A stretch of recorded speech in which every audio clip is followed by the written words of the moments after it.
So our last scholar, our final presentation for the day, is Anna Johnson from the University of Nebraska Lincoln Department of Psychology. She's from the Clinical Psychology Training Program. Anna comes to us from Lake City, Minnesota. Her mentor is Dr. Timothy Nelson, who I believe is here with us as well. Her project will examine moderators of the associations between early childhood sleep problems and elementary school development outcomes. It's all yours, Anna.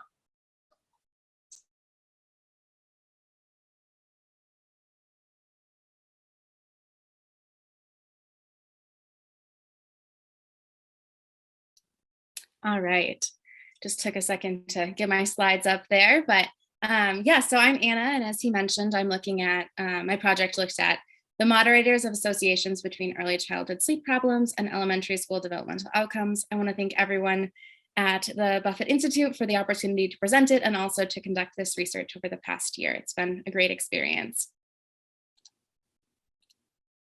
So starting off, just thinking about early childhood sleep. Sleep is a huge part of children's early lives and their development. Children spend more time sleeping than awake in the first few years of life. And as they reach the preschool age, which is the focus of my study, they should be getting about 10 to 13 hours of sleep per day. So there's a lot of different things that can be classified as sleep problems. So I'm just going to briefly run through them quickly.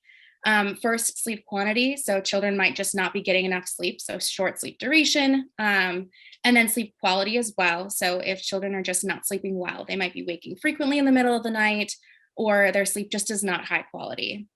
Next is sleep timing. So they might be sleeping a disproportionate amount of time during the day versus at night. So by this preschool age, children should be getting the majority of their sleep at night and should be sleeping minimally during the day, comparatively to toddlers and infants that might have more of that daytime sleep.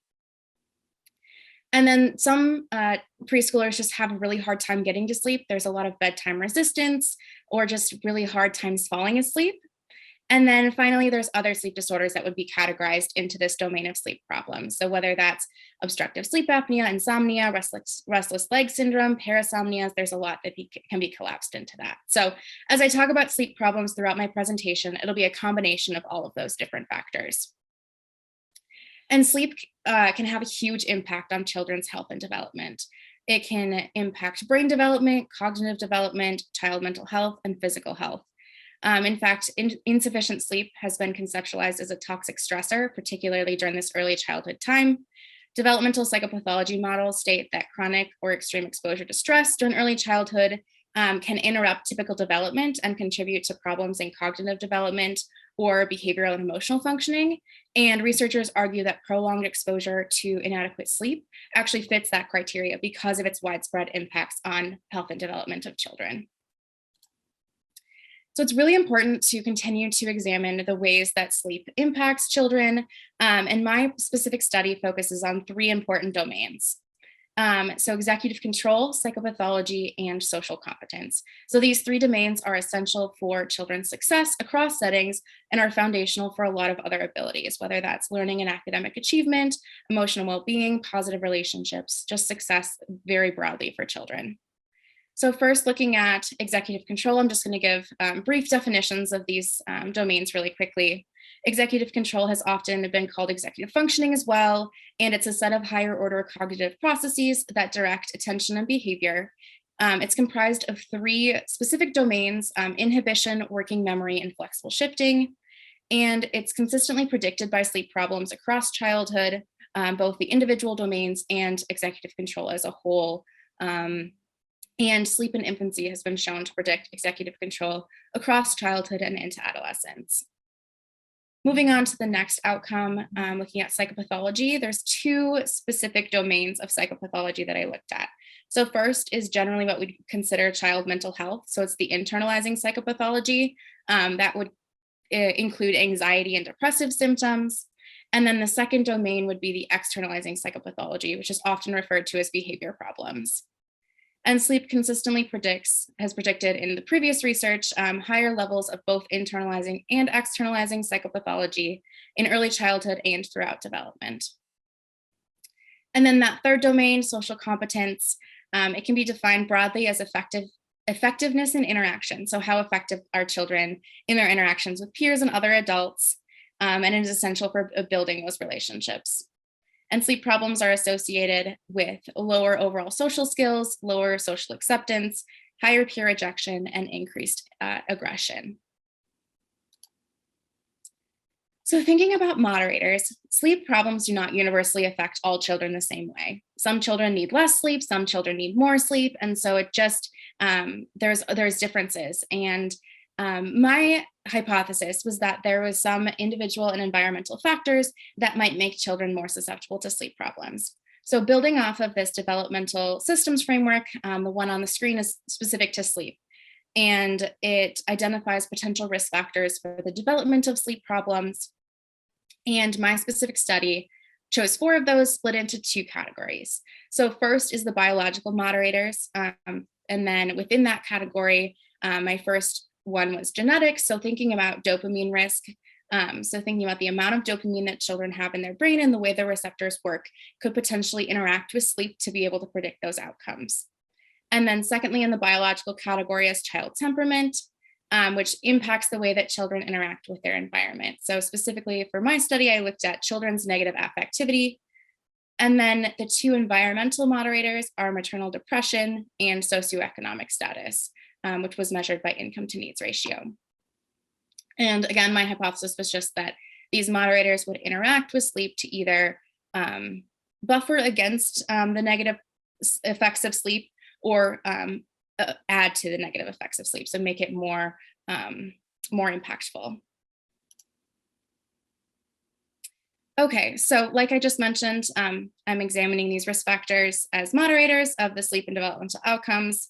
This work addresses limitations of previous research. It adds in new variables, and there's a lot of, we did really robust measurement of all of these variables. We actually included child report of their own anxiety and depression as well, which is not often done with elementary school age children. We also had reports from both parents and teachers, so we're able to see how children are behaving across different settings, which gives us an idea of children's time as a whole versus their behavior in one setting or another. We also utilized longitudinal data spanning over 3 years. Obviously, this was not collected all in this 1 year that I've had this opportunity, but utilizing data from the lab, then we have this really great longitudinal span. And then the sample is also stratified by sociodemographic risk. So children were about 50% of the children and families were identified as at risk based on income as they entered the study. So just a little bit more information on the design and the timeline of the study.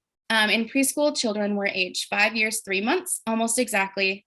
And at that time, the parents completed measures of sleep problems. We also got genetic samples from the children, which were then extracted and genotyped for those dopamine genes that I mentioned earlier, which created an overall polygenetic risk score. And then parents also completed measures of child temperament, their own parental depression, and then also socioeconomic status was calculated based on an income to needs ratio. And then in elementary school, approximately 3+ years later, the children were about age 9 on average, although ages were less exact on this based on the way the data was collected. And then they completed measures of all of our primary outcomes. So they did an executive control battery, which included 10 tasks. Children reported on their internalizing symptoms, and then parents and teachers also reported on internalizing symptoms, which is that anxiety and depression. And then parents and teachers reported on externalizing symptoms, so child behavior problems, as well as social competence, so how skilled children were in social settings. And then children completed vignettes to analyze their social information processing, which is basically the way that they think about social processes and how they would go through decision making in a social situation. This is a large table, probably going to be hard to read. It's just the general means and standard deviations for all of the variables, but I'll just focus up on the demographics really quickly. So like I mentioned, at grade 3, children were just about 9 years old, but the range was about 8.3 to 10 years old. And the time between preschool and grade 3 was on average 3.8 years. Children were 50% female, and then the racial breakdown was pretty representative of the area. About 70% were identified as white.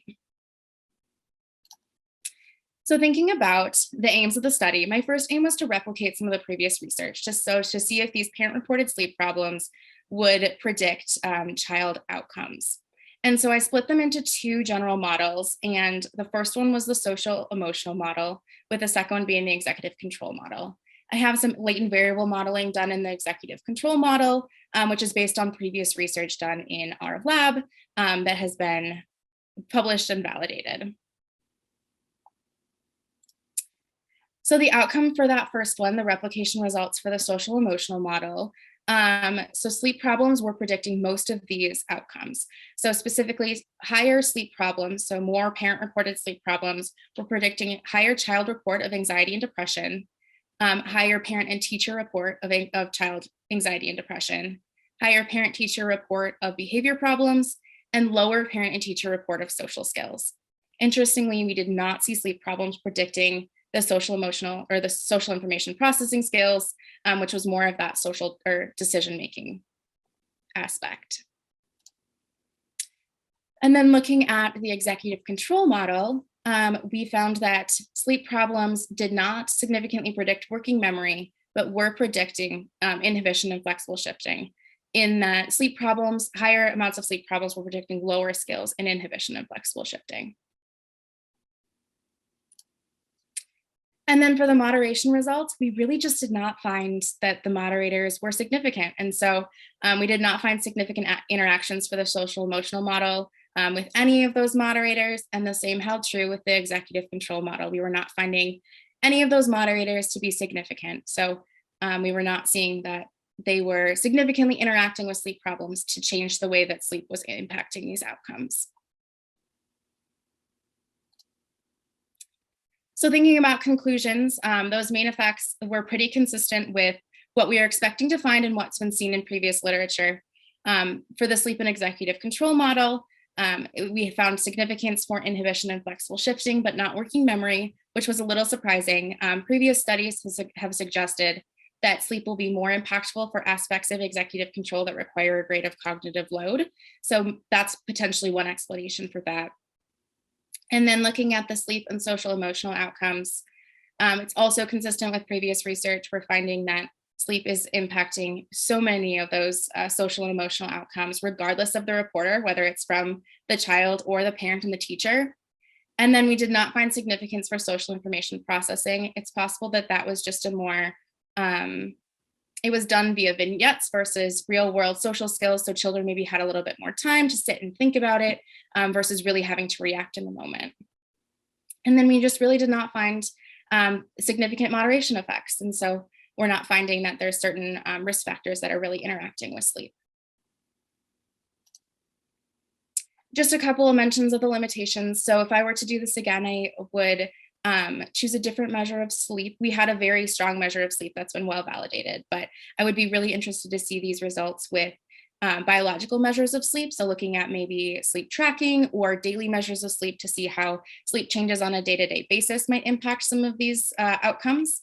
And then also, again, we have a very strong sample, a large sample that's representative of the area, but there has been some previous research that has suggested that there's some racial ethnic divide on impact on sleep. And so I would be interested to have a more racial and ethnically diverse sample to be able to test some of those things. And then finally, thinking about the impact of this research, it's showing that regardless of risk factors, children are impacted by sleep and it's impacting their development. So this can be thought of as really good news in that sleep is a modifiable risk factor and should be addressed early and can be prevented with sleep information for parents and there's really strong sleep interventions. On the other hand, it makes it a little more difficult to identify early children who may be at higher risk for sleep. So pros and cons to not seeing those moderations. And then finally, thinking about my next career steps, I will be attending, we have a pre-doctoral internship in the clinical world. So I have an internship before I officially get my PhD. And I will be attending internship in the pediatric psychology program at Nationwide Children's Hospital, which is in Columbus, Ohio. So I will be working with their teams there to provide emotional and behavioral supports and interventions for children with acute and chronic medical conditions, as well as consulting with other medical professionals on children's treatment plans. So very excited for those next steps.